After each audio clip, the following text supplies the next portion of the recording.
Welcome students. Previous lecture में हमने ये देखा कि अगर दो फिगर्स या कहीं दो ट्रायंगल्स को हमें सिमिलर प्रूव करना होता है तो हम उन पर सिमिलैरिटी की दोनों कंडीशंस को अप्लाई करके देखते हैं। और वो कंडीशंस क्या थी दोस्तों कि दो फिगर्स या दो ट्रायंगल्स सिमिलर तब होंगे जब उनके कॉरस्पॉन्डिंग एंगल्स इक्वल हो जाएं और कॉरस्पॉन्डिंग साइड्स की रेशियोज प्रोपोर्शनल हो, मतलब कॉरस्पॉन्डिंग साइड्स की रेशियोज इक्वल हो जाएं।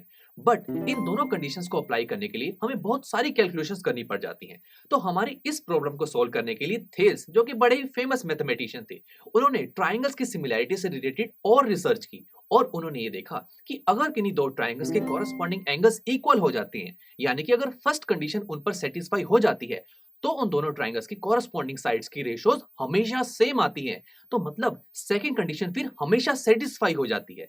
तो इसका मतलब ये हुआ कि अगर हमारे पास दो ट्रायंगल्स हैं और उन पर फर्स्ट कंडीशन अगर सेटिस्फाई हो जाती है तो हम डायरेक्ट कह सकते हैं कि वो ट्रायंगल्स सिमिलर हैं, बिकॉज अब सेकंड कंडीशन तो सेटिस्फाई होनी ही है। जैसे कि दोस्तों अगर हम इन दोनों ट्रायंगल्स को देखें तो क्या यहाँ पर इन दोनों ट्रायंगल्स की कॉरस्पॉन्डिंग एंगल्स इक्वल है? चेक करते हैं। क्या यहाँ एंगल ए एंगल पी के इक्वल है? बिल्कुल है। एंगल बी एंगल क्यू के और एंगल सी एंगल आर के भी इक्वल है। इसका मतलब ये हुआ कि इन दोनों ट्रायंगल्स के कॉरस्पॉन्डिंग एंगल्स इक्वल है, मतलब फर्स्ट कंडीशन तो सिमिलरिटी की सेटिस्फाई हो रही है। अब दोस्तों हमें सेकंड कंडीशन सेटिस्फाई करवाने की कोई जरूरत नहीं है। अब हम यहाँ डायरेक्ट कह सकते हैं कि ये दोनों ट्रायंगल्स सिमिलर होंगे। तो देखा हमारी कैलकुलेशंस कम हो गई ना।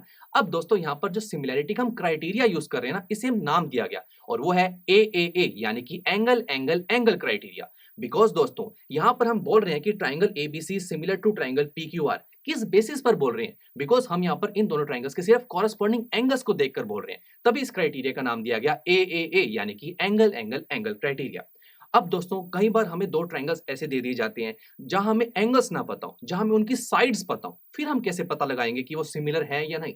तो दोस्तों इसका भी एक क्राइटेरिया दिया गया जिसे हम एस यानी कि साइड साइड साइड के नाम से जानते हैं। इसे हम नेक्स्ट लेक्चर में पढ़ेंगे। तो students, see you in the next lecture. I am sure students आपको ये लेक्चर काफी पसंद आया होगा और ऐसे ही मजेदार तरीके से अपने हर एक कॉन्सेप्ट क्लियर करने के लिए डाउनलोड कीजिए पीयू स्टैक ऐप को, जहां पर आपके पास और भी बहुत सारे ऑप्शंस होंगे, जैसे कि back exercise solutions, tip videos, sample papers and much more. So what are you waiting for? Download the app now.